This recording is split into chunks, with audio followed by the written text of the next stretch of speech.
Pineapple, pineapple pen, pineapple. What did he used to sing? That wasn't the song. What was the song? I have a pen. I have an apple. Apple pen. But then he did pineapple, didn't he? Yeah, I have an apple. No, I have pineapple and I have a pen. And then pineapple pen. Yeah, exactly. That was ridiculous. That was literally one of the the craziest things I've ever seen. I know, right? He can go viral, but we can't. And we can't. Welcome to a gibberish. Exactly, yeah. Welcome to a gibberish. I was going to say welcome to a gibberish, then he can cut it for the thing. That was, Okay. So, yeah. Okay. Let's start.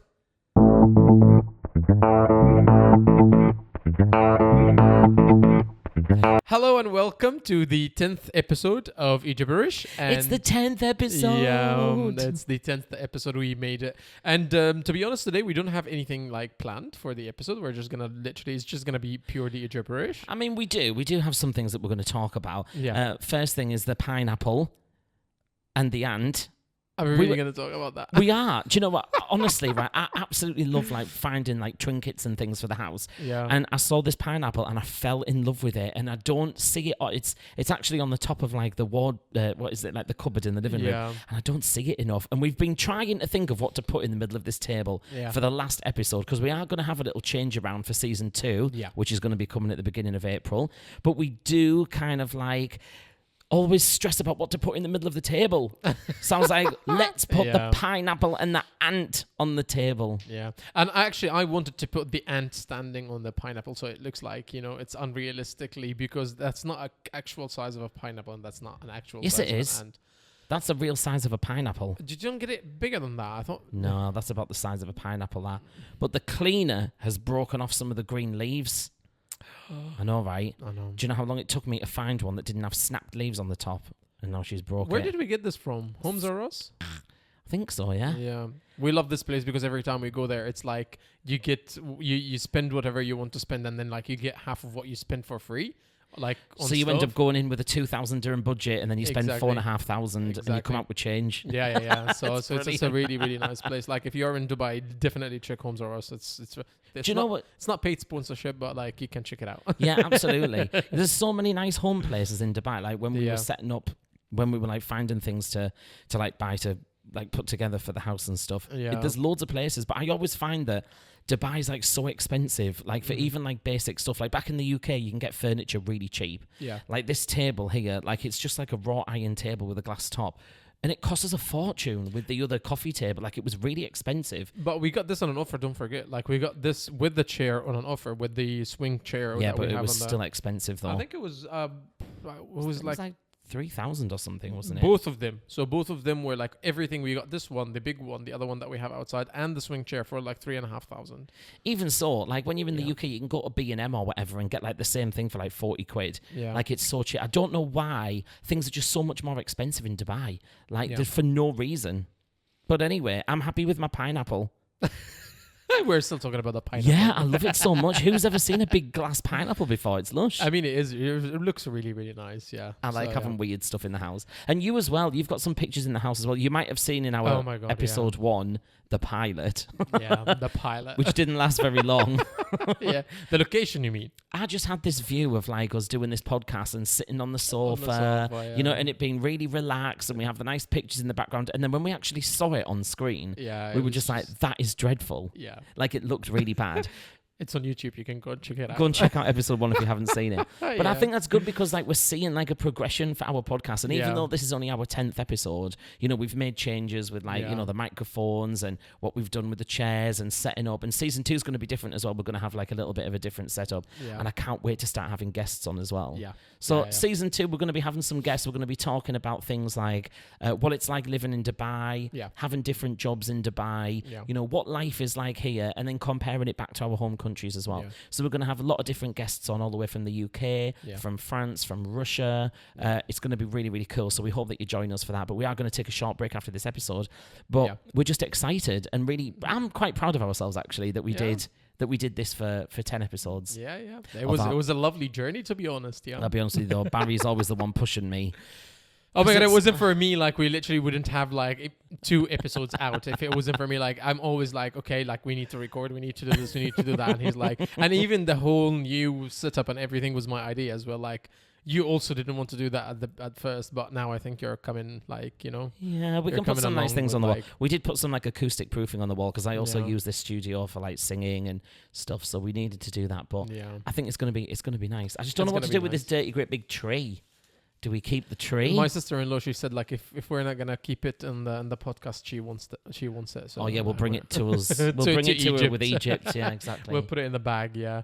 So so like, I hope you guys, I hope you enjoyed season 1.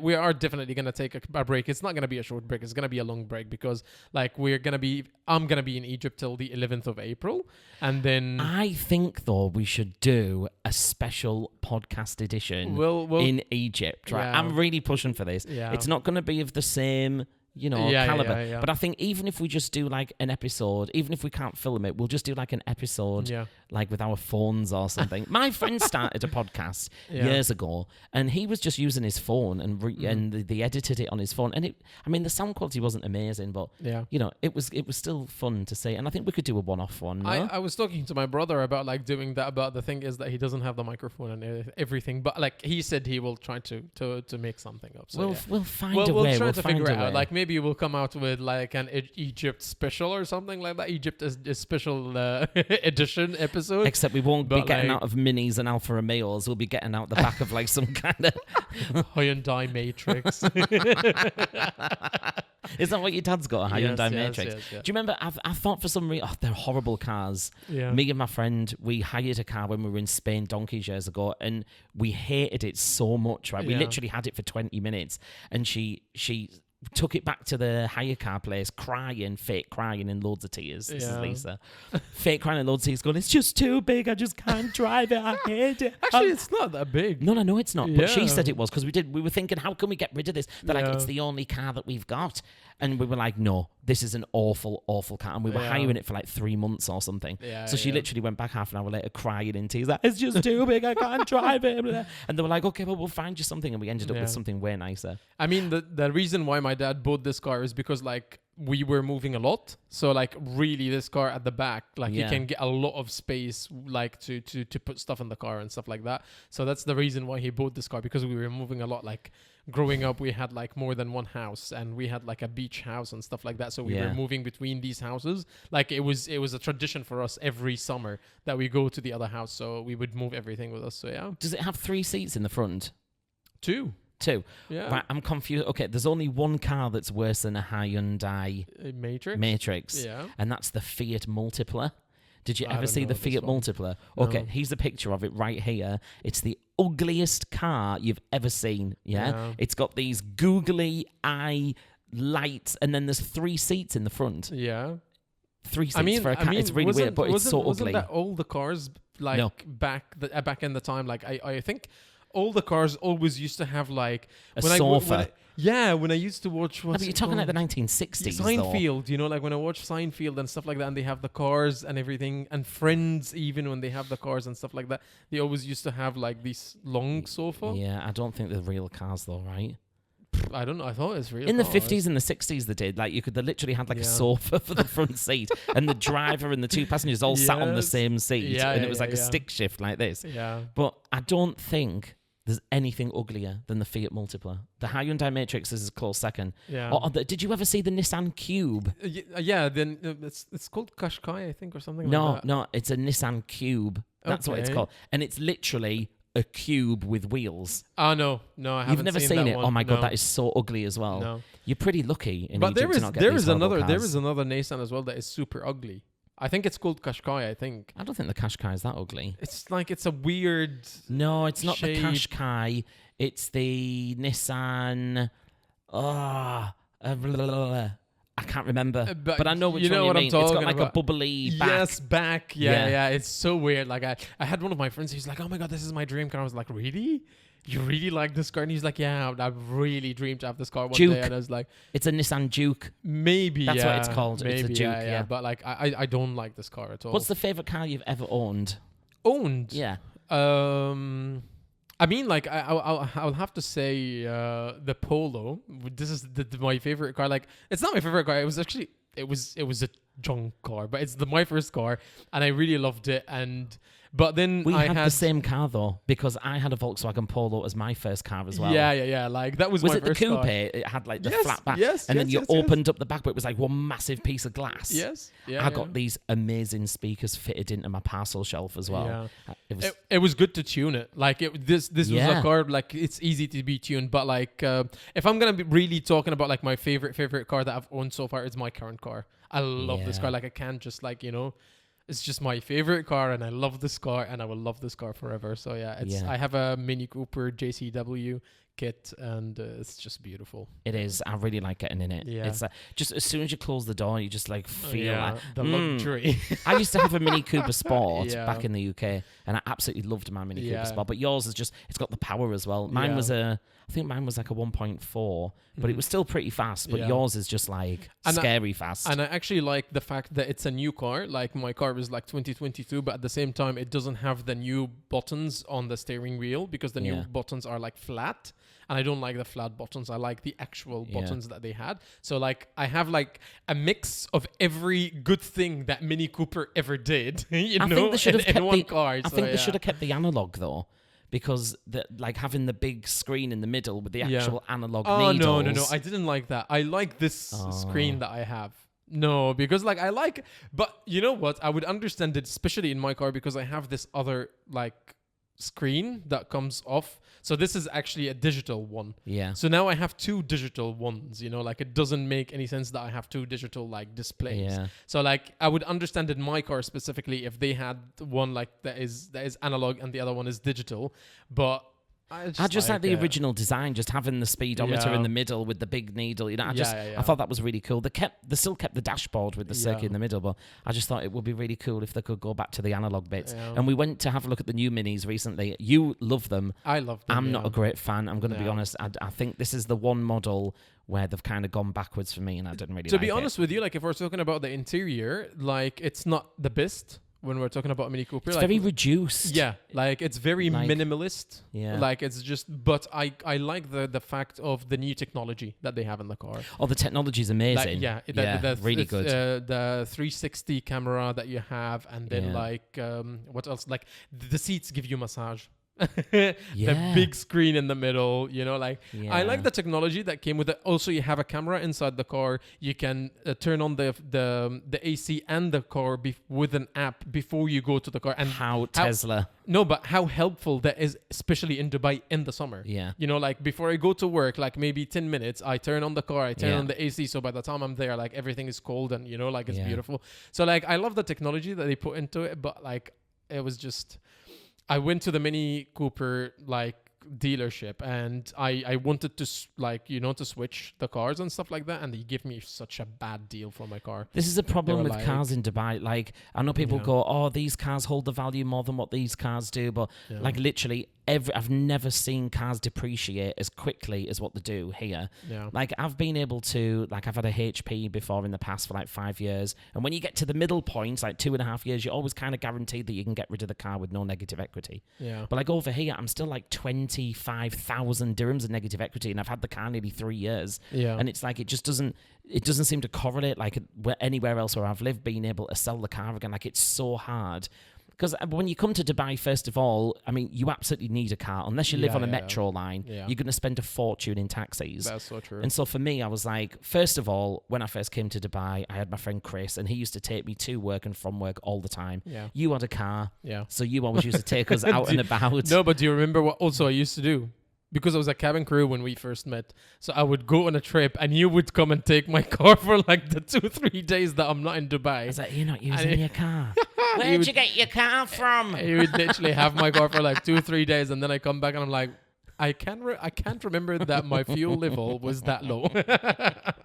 So where did those 500 kilometers come from? Exactly. Yeah. So yeah. But that was handy for me. Yeah. It was. And so I didn't need to spend anything on tax. So the first 2 years, you didn't have a car, for a very long time. 2 years. You only had the car when we moved to Mac Hills too. Oh my God! Yeah. So we moved basically in the middle of the desert, and when I say in the middle of the desert, it is literally in the middle of the desert. On a clear day, you could see Muscat. So they built a whole community in the middle of the desert. It's literally miles away. And it was just too far. And this is the time where you decided to buy a car. So, I didn't have any choice. And I think moving to Mac Hills too, it was cheap when we lived there. We were just talking like maybe 3 years ago. 2.5. 2.5, yeah. Well, we've been here in just over 2 years. Oh, yeah. So it's about 3 years ago we moved in. This is our third year in this place. Yeah. Oh, okay. So we literally had, I think I put on like 30,000 kilometers in a year on my car. Yeah. It was just ridiculous. It was really far. But it was really cheap. Like we had like a 4-bedroom villa, front and back gardens, huge, massive balconies. Like it was a really nice, it's probably one of my favorite places that I've lived. Yeah. It was really, really nice. We literally had too many places in this villa that we had a huge terrace that we could have had an absolute huge party on this terrace. Like we can invite maybe 15. That was the idea people. When we got the place. We were like, this is going to be a total party house, and we never had one. No, come on. We've used the garden. We had like few barbecues and stuff like that, and people came over like for food and drinks and stuff like that. But the terrace, like I promise you, we never used the terrace. No. Ever. And the terrace is pretty much the same size as our entire living room and kitchen in this place. Yeah. It was a huge terrace. So you get a lot of value for your money. And we were only paying, 60,000 dirhams a year? 65,000. 65,000 a year. Yeah. Now they're going for like 110, 120. Wow. So they've literally doubled in price in the space of 2 years. Yeah. And I think that's a problem like with Dubai at the minute, like cars and housing, because you can't live without a car, but hire cars are... I'm so shocked at how much a hire car costs in Dubai. They're like 1,400, 1,500 dirhams for an absolute basic, bog standard awful car. Like a Nissan Sunny or a Mitsubishi, a Traj. Like really like cars I wouldn't be seen dead in, let's face it. And no offense to anyone who drives them, by the way, but it's for the price. For the price, it's just worth it to buy your own car. Like it's way easier to get a car in Dubai, like to buy a car in Dubai than actually like anything else, because the banks here finance everything for you and stuff like that. So like if you're willing to pay 1,300 for a car, so why don't you just go and buy a car? Like 1,300 will get you a really nice car, like if you're paying that a month. I have the Alfa Romeo and that cost me 1,800. 800, yeah. Mine cost like approximately like 2,500, but like mine was like I bought that last year and it was like 1 year old. Though. Yeah, but it was and again the mileage on it was perfect. Like my car was basically brand new when I bought it. It still had the service, it still had the warranty. So that's why it was expensive. But like you can get a lot. There is a huge range of cars that you can get before you reach like 2,000 or even 1,800. My Honda Jazz was 1,100. And it was crazy. And it was a beautiful car, that one. I know that was the first car that you had. You don't see them very often either. There's like maybe one or Jazz, two. No. Yeah. But it's always that toss up, isn't it, between do you rent or do you buy? And I was always in favor of buying because I was like, at least you've got an asset at the end of it to be able to sell. But I kind of feel like the amount of money it cost me, like in changing tires, changing brakes, this, that, and the other, like was the extra 400 a month to buy really worth it? How often do you do that, John? How often do you that's change cost me tires? A lot. I had to change 5 tires on my car. I mean, you were just not lucky with that, but I would never have had to have done that if I hadn't have had my car. If there was anything problem with a hire car, I would have sold it. And now I'm 3 years into my finance and I still owe 25,000 in negative equity. Like I can't get rid of it even, and I've had it for 3 years.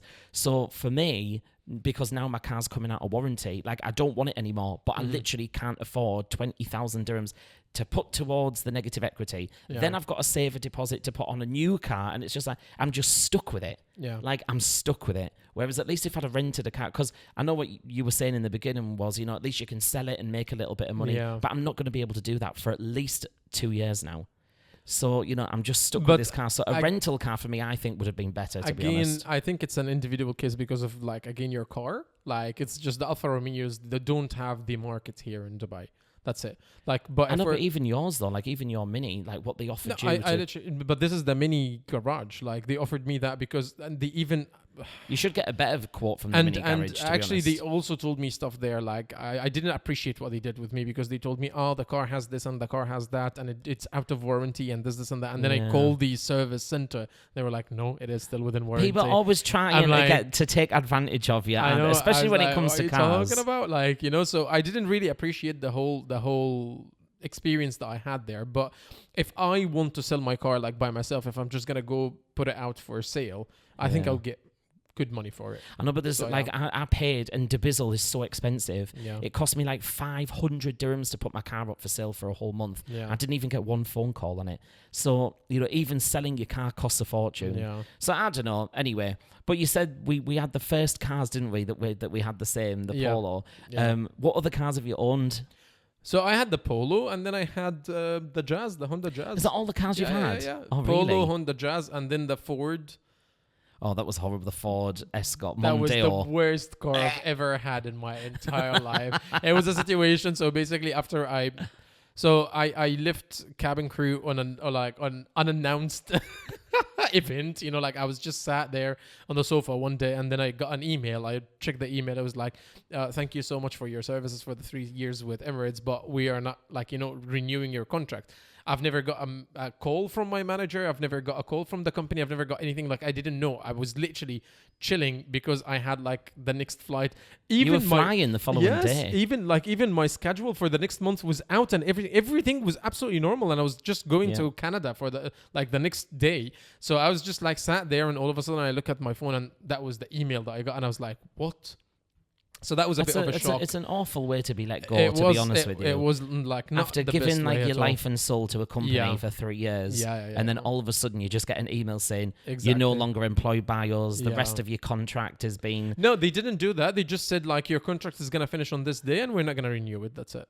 But they took all of your flights off you. Everything. Yeah. Immediately. So immediately all the flights are gone. Everything they send me another email. They're like, okay, you have 2 months to figure out what you want to do, because like you can stay in the accommodation, because Emirates give you accommodation. So I had never needed to, to rent or anything at all. Yeah. So they were like, within 2 months, you have to find yourself somewhere to live. You need to, I also didn't pay for like anything. So I never had internet of my own. I never had like Diwa or anything, nothing. So literally they said within 2 months you have to start your life all over again, like in Dubai. That would have stressed me out so much. It did stress me out. So of course, after I lost this job, like it was a good paid job, so I had to go and work in the school with you. Like he found me a job. So like, I went and I worked for the school, but unfortunately the difference in the salaries was just literally like with Emirates it was more than double what I was getting in the school. So I just had to downgrade a lot of things in my lifestyle. So which is how you ended up with the Ford. Exactly. And one of them was the car. Unfortunately I had to sell the Jazz, but I got a good offer on the Jazz. You did. Yeah. That was at a time coming out of COVID though, like literally there was such a demand for second-hand cars that they were paying for a second-hand car the amount of money that you'd paid for it when it was new. I got the car for like 50,000. 2 years down the line, I sold it for 45,000. Yeah, that's so like I literally got a lot of money out of that car. So yeah, and then I got the Ford, and I stayed with the Ford for like maybe 2 years. Long enough. And then you got the Mini. And then I got the Mini. I've had loads of cars. And a lot of them were Vauxhall back in the UK. Mm-hmm. I don't know whether do you have Vauxhall or do you call it Opel in Egypt? Do you have them? Opel. Yeah, there's Z. Yeah. It's Opel. It's like a lightning thing. Yeah. What do you call it? Vauxhall. Why? Because that's its original name. And in Australia, it's called Holden. So they're all the same, but it's Vauxhall, Opel, or Holden. It's all the same. It's all the everything. Same. Yeah. Except Vauxhall has like an eagle. Is it an eagle or something in the logo? So Vauxhall has the eagle, Opel has the lightning, and I think Holden has the same as Vauxhall does. Okay. But it's all pretty much the same, but they'll have like their own differentiations and stuff. But I had a lot of Vauxhalls. Yeah. I had like about 3 Vauxhall Corsairs, a Vauxhall Adam, which lasted me about 8 months, and I got rid of it because it was just ridiculously small.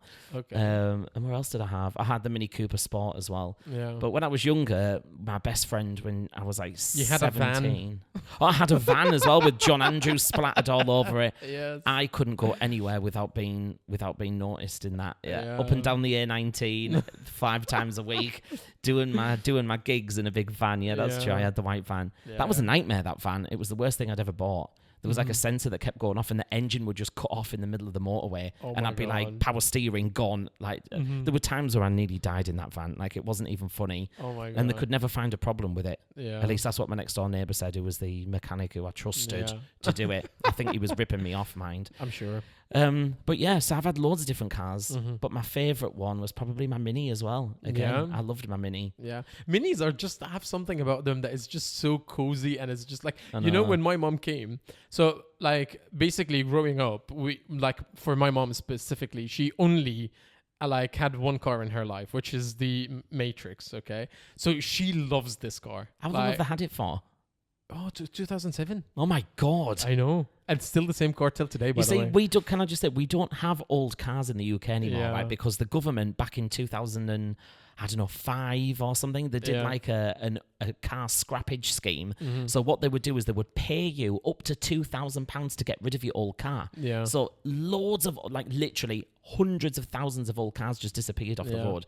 And we all ended up having these newer engines that were cleaner, blah, blah, blah. Yeah. But I really love going abroad to places like Brazil or whatever that still have old cars. I miss the smell You will love it in Egypt. I miss the smell of... You will love it in Egypt. So I miss the smell of petrol. Yeah. You know that really classic smell of petrol that just like comes out the back of cars, and it smells like when I was a kid. And as a petrol head, like, you know, this is why I don't like electric cars. Although I did drive a Tesla recently, and it was absolutely amazing. The power was incredible. But again, it's not like an engine. You don't get that raw. You don't get the feel of driving. Like, I love driving a proper engine. But 2007 is not that old, right? I mean, there's not very many cars that I see that's like a 57 plate or 07. Not 07. It's 20 years old in 2 years. There aren't even mechanics really that can deal with old cars now. In Egypt, you'll find them everywhere. Every mechanic can actually deal with old cars. No, not in the UK. And if it doesn't plug into a computer, I think they'd struggle. Really? Yeah. Oh, no. I know, it's mad, right? Yeah. No, but like, it's... So, back to what I was saying. I was saying, like, my mom had only, like, the Matrix in her life, okay? When we got our Polo, she didn't really like it, so she wasn't really in the car that much. But then when she came here to visit... And she got into my car. She was like, "Oh my God, I love this car." Like, she was like, "I love this more than the Matrix, but don't tell Dad," you know. She loves the Mini Cooper more than the Matrix. I know. I should hope so. I know, but like, so I think there is something about the Minis that they just, like. But they're so fast as well, and the hold to the road's so good as well. Yeah.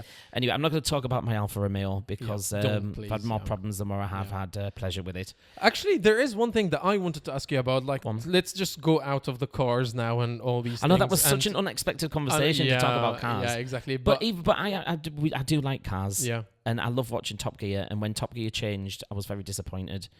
You know, when all like Clarkson and Hammond and May didn't do it anymore. And the Amazon show was good, but it wasn't quite the same. But I'm like a huge fan of cars. Yeah, I can tell. You know a lot about them, but you're not a good driver. Shut up. You are the worst driver I've ever seen in my life. You are. No, I'm not. You are dangerous and fast, and you scare the life out of all your passengers. John, you can't take a fast decision. So if you are, I used to be a bus driver. We don't take fast decisions. Exactly, it doesn't we take matter. Slow decisions. It doesn't matter if you're a bus driver or not. Like literally, we would be driving, and he's gonna miss the junction, and we're like literally maybe 100 meters away from the junction. Okay, exactly. 100. And I'm like, sorry.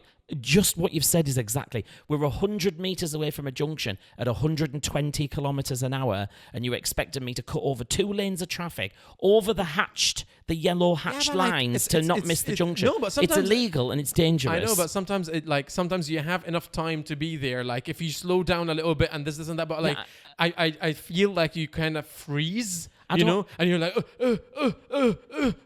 Like I'm like, no, because I want to make sure that whatever maneuver that I make is safe. Yeah, but and how do I know that there's not a motorbike or a car in my blind spot, and I don't check my blind spot properly, and then as I come over, I knock someone off. That's the thing. It's not worth. But that's the thing. Like you don't think fast. Like he's getting on my nerves. You're so slow with. It's not. Yeah, but no. I would literally, if I'm gonna do something like that, I would look at the mirror in the middle to see if anyone is behind me, and then the one on the left, and the one on the right, and I'll be like, okay, I assess the whole situation very fast, and then I would move.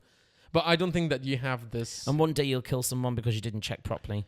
And we've literally been in the car many times where you've gone to move over and you've nearly hit somebody. No, so that didn't happen. Yeah. So no, shut up. No. Don't tell me about my quality of driving. Anyways, Can we get away from the cars? Because ladies and gentlemen, thank you for episode 10, season 1. This is the end. No, this is not the end. This is the end. So can we move away from the cars now? So episodes went from 1 to 10. Are we done? Are we done? Yeah, anyway, it's Ramadan. Okay. Let's talk about Ramadan. So yeah, actually that was what I'm gonna ask you about. So yeah, since it's Ramadan, happy Ramadan everyone. Ramadan Kareem. So yeah, I wanted to ask you because we have been to like 3 Iftars so far. So I love Iftars so much. Yeah. I wanted you to tell me like, because I think this is the first Ramadan that you actually like try fasting as well and like go for iftar and stuff like that. Yeah. So tell me like what do you think and which iftar did you like the most? Yeah, sure. It was awful. What? Fasting. I mean, I really take my my hat off. Yeah. To everyone who can do that without any like physical preparation. Because like I know, but it's such a shock to the body. Yeah. Like Ramadan was called on the Friday, so it started on the Saturday, and I fasted Saturday, Sunday, Monday, Tuesday, and just we were working, but obviously reduced hours in the UAE. So as a teacher, we were expected to be in at 7:45, leave at 1:45. Yeah. Did leave a little bit earlier. So yeah. Okay. But even so, it's like 6 hours at work. My energy was so low by the time it got to the Tuesday that I was sleeping for like 4 or 5 hours on an afternoon after work. I didn't have any energy. Like it's really hard. Yeah. And I didn't fast without water neither. I was drinking a little bit of water. Excuse me. But it was just really, really hard to do. And a bit of yogurt every now and then. No, that was from the Wednesday. And a banana. That was from the Wednesday. I had to have something in the daytime because I started to go dizzy, like I was going to pass out. Okay. And I was like, seriously, like I need a little bit of something just to get myself through the day. I'm just going to say one thing in Arabic. الصايم صيام الحقة كل ما يجوع يتغدى. Continue. Whatever. So it's really hard. Yeah. But doing it for those 4 days and going to the iftars, well, the first iftar we did, we went to Al Seif and we went to this iftar where I think it was at the Hilton. I mean, it was on the Entertainer. It's called Sabah? Sabah, yeah. I think, yeah. It was on the Entertainer, so it was like 150 for 2 people. So it's like 75 dirhams, which really is nothing. It was, for the price that we paid, I thought it was good. Yeah. But I wouldn't go again. Yeah. It was, it was like, there were some things on it that I wouldn't associate with iftar. And there wasn't a lot of choices there. Like, I mean, like, there was choices, but it's just like, it wasn't very inclusive, I think. Yeah. Like, I don't know. Is that because it was just serving lamb or something? Yeah. Right, okay. I mean, they had only 2 kinds of chicken, and one of them I didn't like. You know, the one in the white sauce. The other one was super dry. And then the rest was lamb. And I'm like... Thank you. Barry doesn't eat lamb. I don't. Because he is traumatized as a child from his auntie slaughtering all the lambs in the house or something. Yes. What was it? It's just like, it's not actually the slaughtering that traumatized me as much as cleaning the insides after, because like I was involved in that as well, like once with my grandma. So I didn't know what she was going to do, but she's like called me like, Muhammad. I was like, yes. She's like, come here. Like, okay. She's like, can you hold this pocket for me? You know, I promise you. I was like, and I went to her. She's like, can you hold this pocket for me? I'm like, okay. She got his intestines and like literally put a knife in it, open it, and like, and I'm, exactly what happened, you know. That is traumatizing. And it is true. I still remember the smell till today. This is a memory that is, you know, what's the Inside Out, the movie. I mean, literally, the lamb was inside out. Exactly. No, but you know the movie Inside Out with like your emotions inside and stuff like that. So I think this is like a memory that, you know, screwed the whole factory inside. Like, this is the only thing that is on display all the time. Like, and I can still remember the smell till today. So for me, lamb, even the meat itself, when I smell it, because you know, lamb has like a strong smell to the meat. So that like literally that triggers this. Like, you know, memory instantly. So I'm like, no, thank you. Oh, poor little lamb. No. So you don't eat lamb. No. So that was a bit of a disappointment for you on the choice front for that iftar. Yeah. But I made the mistake of actually just eating loads of stuff all at once. And then I was, yeah. oh my God, I was sat at the table after like 15 minutes. I'd had like lentil soup, I had salad, I had the chicken, I had the barbecue. I was like, oh my God, I'm so hungry. Yeah. And that was the day that you properly fasted, like the whole day. Yeah. And I've realised that you shouldn't really do that. And then everyone's literally going, oh no, wouldn't you feel sick? You shouldn't have ate all that all at once. And I was like, but I was starving. Yeah. And then, I literally felt like all of the food was just stuck here and that I was going to die. Yeah. Like I literally felt so ill after that. I know, But so eat responsibly after you've fasted all day. But the second one was pretty good. Which was the second one? The IKEA one.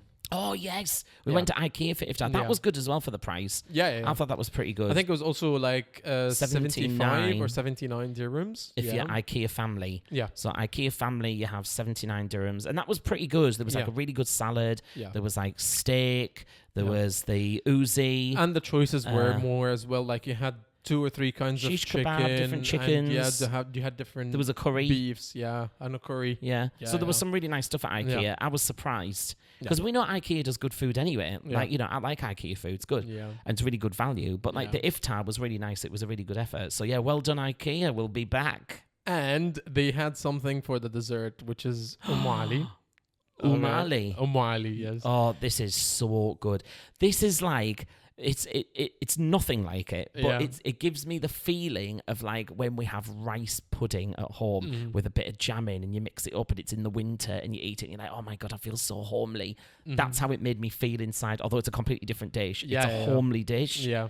Tell them all about it. It's so delicious. I was actually going to ask you. Can you make it, by the way? No, I can't make it. Ah, boo. No, it's really... I think it's hard for me to make it. But I think my mom can make it, so we can ask her. But anyways, like in Egypt, it's everywhere. So we can just like have Ali whenever. Oh, nice. But what I wanted to tell you, do you know where the name Ali came from?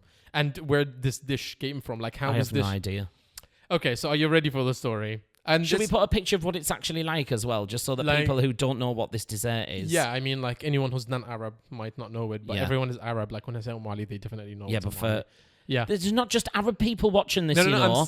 That's what I said. So for any non-Arab, they would not know what's exactly. So for all the white people, you're welcome. Any color, non-Arab.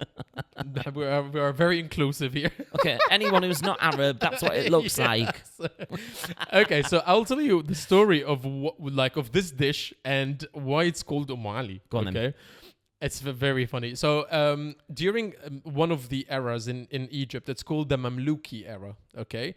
So we had one of the kings. His name is something Salah Qaidbai or something like that, okay? So he was married to a queen, and the queen had a son, and the son was called Ali, okay? So then there was like a maid. Her name is Shagarat ad-Dur, okay? And this maid... She was called what? Shagarat ad-Dur. Wow. Shagarit ad-Dur. Ador. Shagara means like tree. This is shagara. Shagarit ador. Yeah. So this is shagara. If I'm gonna say this in Arabic, this is shagara. Shagara. Yeah. And dur is like, I can't remember what dur means. Shagarador. Shagarit ad-Dur. Shagarit ador. Yes. Yeah. Doesn't sound Arabic. Shagara. I feel like I'm saying something else. Shagarit ador. No, Shagarat ad-Dur. Anyways, that's not the story. So Shagarat ad-Dur was a maid, okay? But she always wanted to be a queen as well. So she worked her way to the king, okay? And guess what? Meghan Markle. Yeah, and guess what? He married her. Okay, so she became a queen. But then she didn't want Ali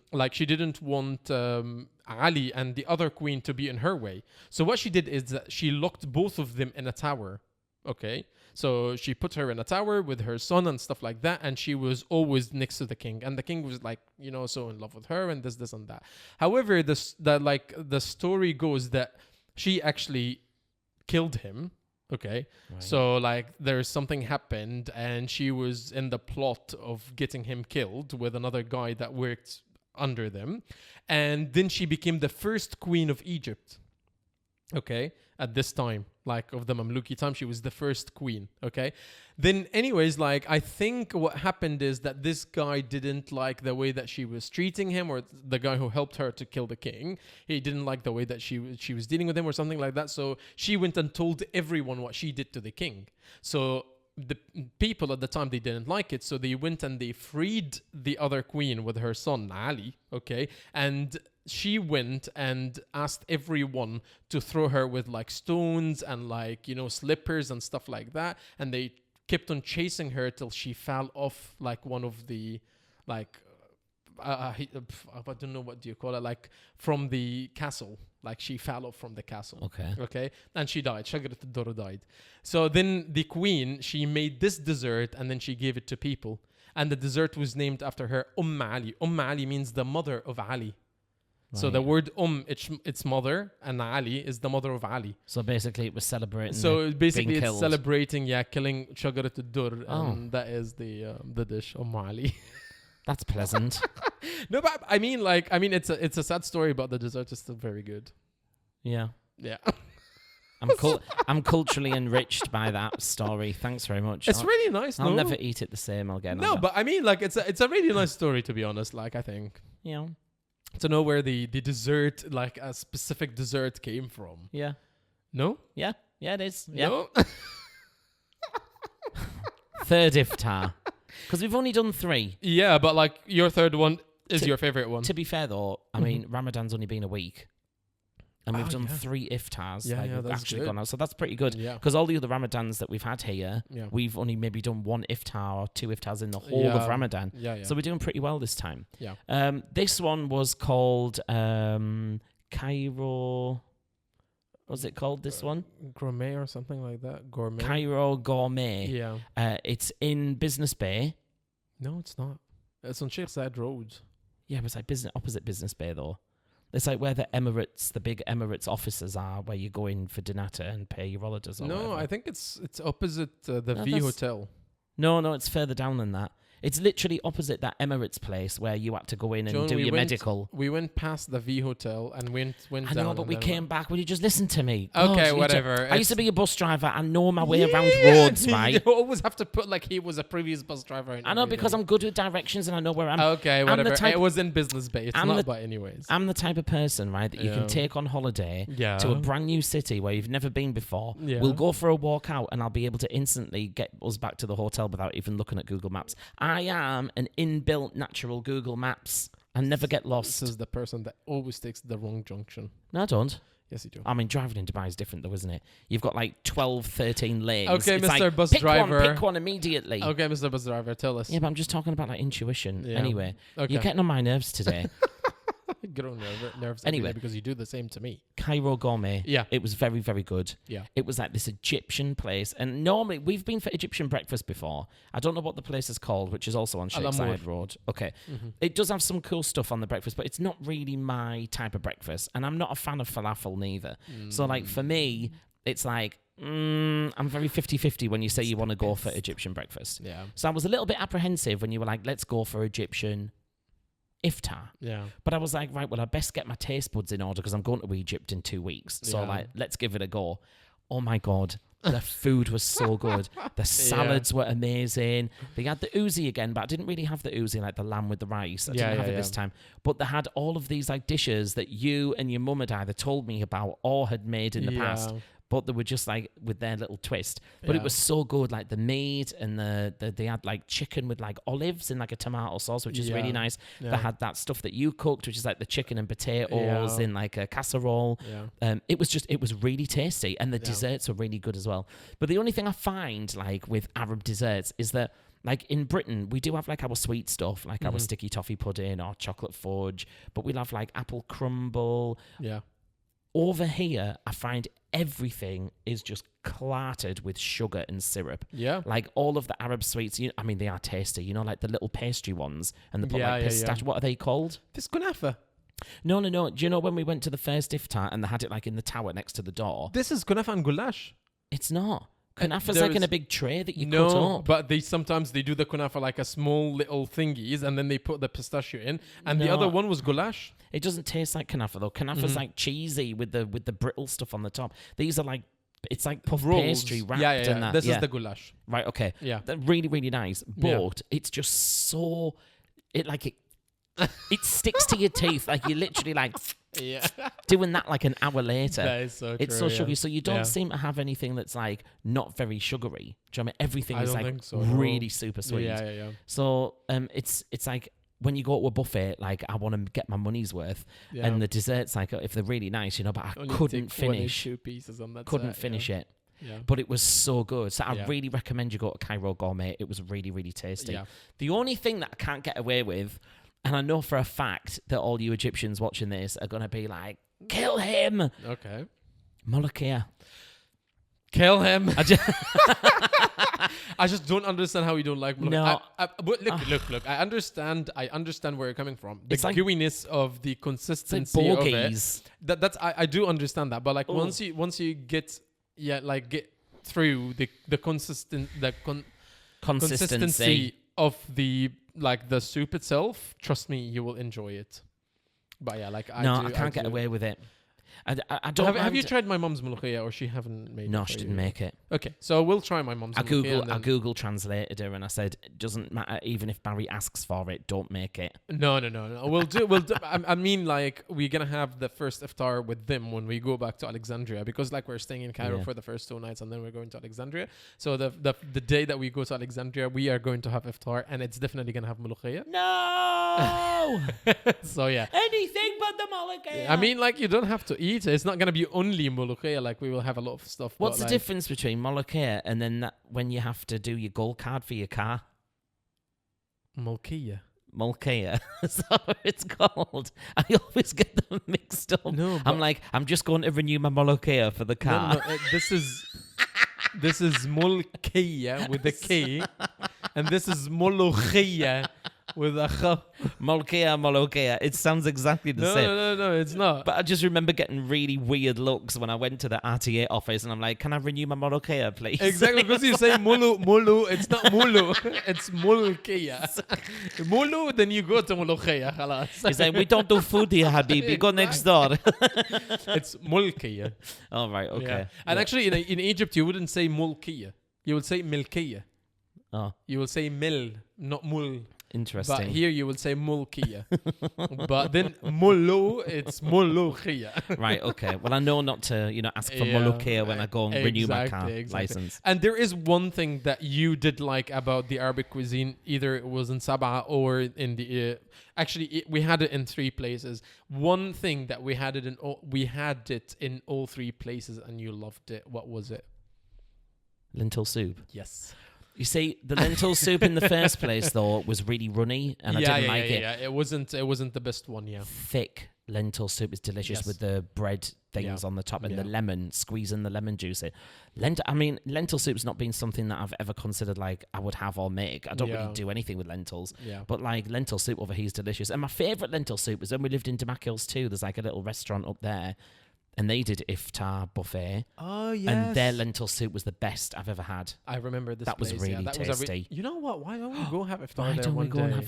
Why don't we do it tonight? Because I'm going to work in literally an hour. Oh, my God. So, yeah. We can't do it today. But we can do it on... Right, well, I am. Why don't we do it on Wednesday? We can do it on Wednesday. Okay, let's do it on Wednesday. So we can... Because I'm going to finish early, so we can do it. Good for you. Yeah. So yeah, that is actually what I wanted to ask you about Ramadan and Iftars and everything. So you're enjoying yourself so far. I am, although I have stopped fasting. Mm-hmm. I lost about 1.5 kilos in about 4 days. Yeah, which was great. So I'm not going to fast. Yeah, but I'm going to use it as an opportunity for me to kind of really limit the amount of food. So I'm not having breakfast. Yeah. I'm only having a yogurt or a banana in the afternoon just to sustain me. Yeah. And then I'm having the iftar, and then I'll eat. And I haven't really had any suhoor neither, before. No, I've never really had in any of the days suhoor. I think if you had suhoor, that would help you a lot to go through the day. Because for me, the only day that I didn't have suhoor, you know what happened. I was really dizzy and stuff like that. But because I didn't eat for 24 days, so that's why hours of 24 days. All right, Moses. Sorry, 24 hours. Barry went up a mountain and we never seen him. He came back with a big bushy beard. Wow. So yeah, so that was one of the worst days for me because I don't know, my sugar levels dropped and this and that. Yeah. But other than that, when I have suhoor, it's just I'm perfectly fine throughout the day. And for me, to be honest, like I'm not a very breakfast person anyways. Yeah. So for me, it doesn't matter if I'm going to just wait a little bit, like. Sure. Yeah. So, yeah. Well, the good thing is that as we come to the end of this episode and the end of this season, we are going to Egypt in 2 weeks, as we've mentioned for the past 3 episodes. Yeah. And the exciting thing is that even if we're not doing any podcasts, I do have my own travel channel called John McGrath Travel. Yep. And you can follow all of our little escapades over in Egypt for the 2 weeks over there. So if you want to follow us, John McGrath Travel, follow us on Instagram. And sometimes I put little videos up on YouTube. You can have a look at our previous holidays where we've been. But I don't think I'm going to do a full video for Egypt this time because I don't really think we're going anywhere. And Egypt's always funny about like taking cameras and stuff. And I can't be bothered with the chew on, to be honest. Having to argue with security at the pyramids, and I think we can do the video. Be a bit stressful. Yeah, we can do the video when we go to Luxor and Aswan and stuff like that, because like there will be more to add. But like if we're just going to the pyramids and stuff like that, like it's not a lot. And even when I went to Istanbul in the summer, like I didn't even do a travel video for that actually. Yeah. I don't know why, because there was loads to film and loads to see. It's so weird to be honest, but we're going again. Like we're definitely going to Turkey again. Yeah. And excitingly, in July we're going to go to Spain too. We're going to go to Barcelona. Hopefully, I'm still going through the visa process. So I mean, we've paid for the flights. We paid for the flights. We paid for the tickets. I didn't get a confirmed leave from my work, and I didn't get a visa. So yeah, everything is paid for, but nothing is confirmed. This is how Barry does everything, and people wonder why I'm stressed, right? Because you do things like completely back to front. But it works at the end or not? No. What do you mean no? Mention one thing that didn't work out at the end. The UK. What do you mean the UK? Well, we applied for your visa to go to the UK. Yeah, but I didn't buy the tickets and I didn't buy anything. I was just like, I applied for the visa and applying for the. I'm sorry, your country makes it super hard to get in now that it's so ridiculous, to be honest. And I'm sorry, like. Yeah. I don't want to even go. I was going just because you wanted me to go, but I don't want to go to the UK. I've been to the UK, I think, again, and I'm going to say this. I've been to London way more times than you have been to London. Yeah, but you've not been with me. I know, but like I've been to... And I'm not asking you to go to London. I'm asking you to come to the North East. I know, but what I'm saying is that I've been to the UK loads of times. So it's not like I'm going to the UK for the first time. I'm like, yeah, please. Like, well, I've been to Spain loads of times. I'm like, I'm going to London. Just give me the visa. I'm just going to visit one more time. And they were like, no. I'm like, okay, whatever. So, yeah. Well, I think he deserved it. Anyway, we're going to Barcelona and it's going to be awesome. And we're going to like try and do a little Spanish trip around and like see some places. So if anyone's from Spain or you know Spain really well or you've toured around Spain, you can give us some clues on where to go in Spain. Yeah. Because I've seen a bit of the South Coast. I used to live in Malaga and I've been to Gibraltar and I've been to I want to go north to of Spain as well. Montserrat, we should definitely go there. Yeah, because like the drive up the mountain and then you go to there is like a church or like something like that at the top of a mountain, but the drive to it is really, really nice. And then when you go up there and you take a picture with the like, it's just beautiful. Spain is gorgeous. The greenery and like the villages under there, and it's just so beautiful. I have a picture, like I'll show you the picture on my Facebook. It's really, really nice. I'm so excited to go back. So yeah, it's gonna be amazing. Yeah. So I think that was the end of season 1. It is the end of season 1, episode 10 done and finished. And we're really, really excited to take a short break and come back to you with something even better and more special. So if you've got any ideas of things that you'd like us to talk about, as we say, get in touch with us. Yeah. Nobody has yet. No. Our friends did. Like some people did. Yeah. And to be very honest with you, like for everyone who's interested about like Dubai and knowing stuff about Dubai and stuff like that, I would highly recommend you to watch second season because like as John said, like we will have friends. So basically the good thing about Dubai is very cosmopolitan. So we have friends from all over the place. Like we have friends from France, from Iraq, from Syria, from England, from South Africa, Russia. We have like friends from all over the place. Yeah. So we were just going to have these different people here will have their opinions and their different views about like how they came to Dubai, their jobs, what they do, what they like, what they don't like and stuff like that. And I'm always really nosy. Like I always want to find out like about people's jobs and like how they got into it and how did they get a job, how much money did they earn, you know, all those kind of things. I'm not sure if you're going to ask people how much money they earn. Why? Because like, especially Arab, they get a bit like about these things. Do you know what? We're just over that now. Like in the West, like we. I know. Yeah, people discuss money all the time, and I'm like, We spill the tea. Yeah, but it's such not an Arab thing. But do you not think though, like when companies do that, like they ban you from talking about your salaries and this, that, and the other? It's always because they've got something to hide. Like the pay gap is always really differential between people. But that's normal because, like, I'm sorry, if we both are gonna go work for a company, for a school, for example, and it's my first year and it's your 5th year, okay? But then you will get paid more than me.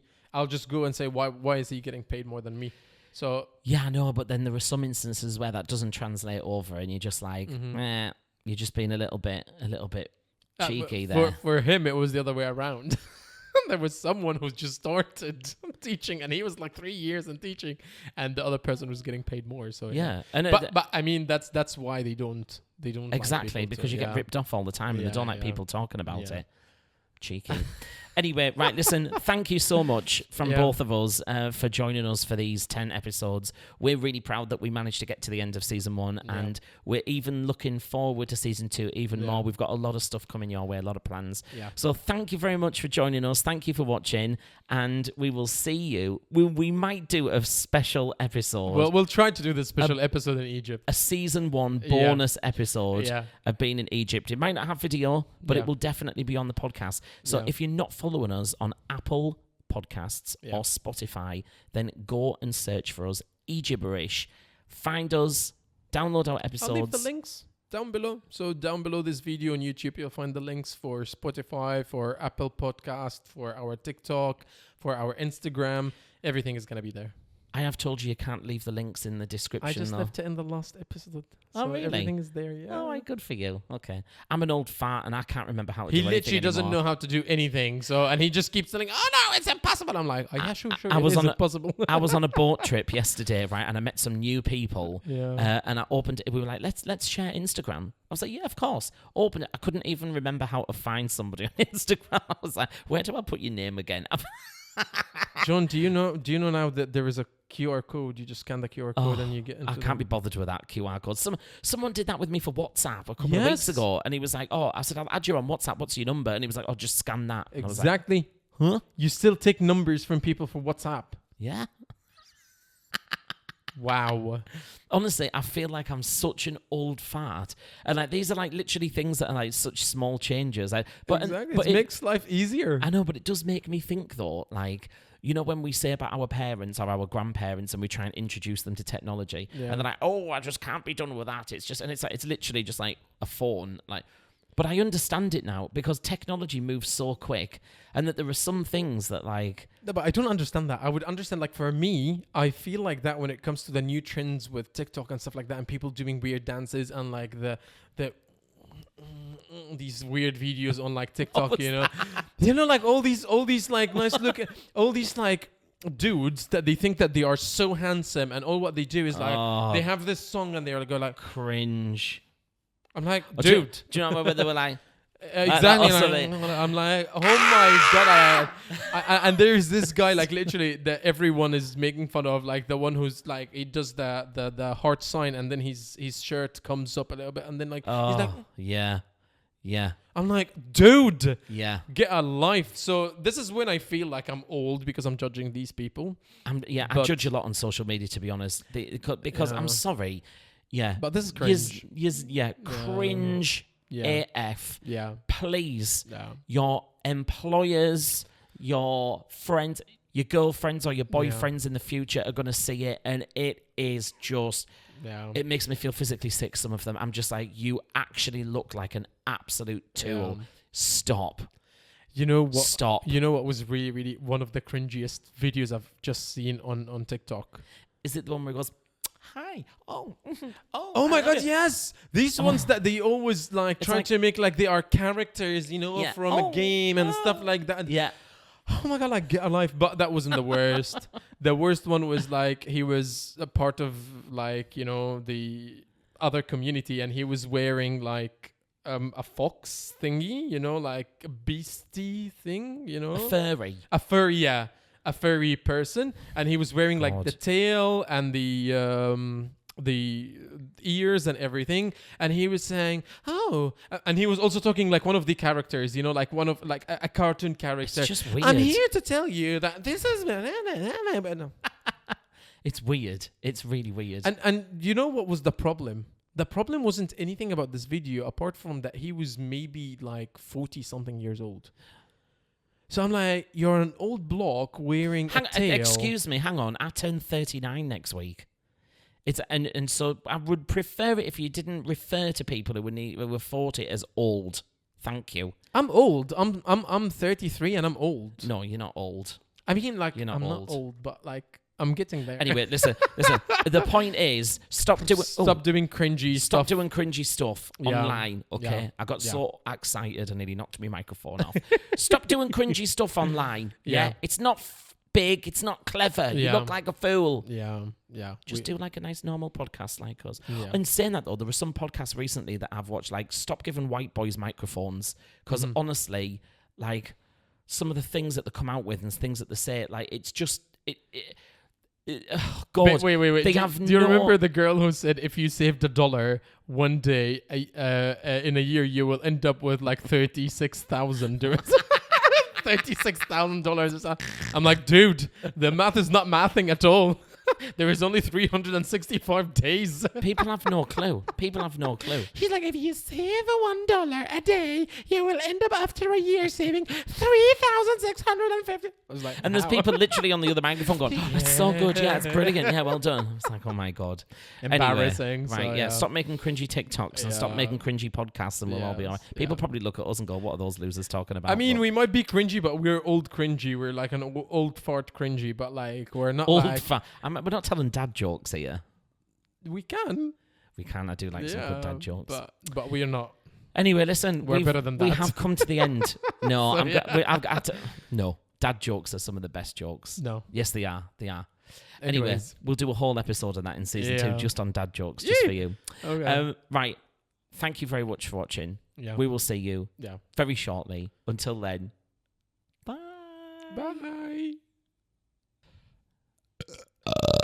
Oh, God, I've been holding that in for ages. That wasn't good.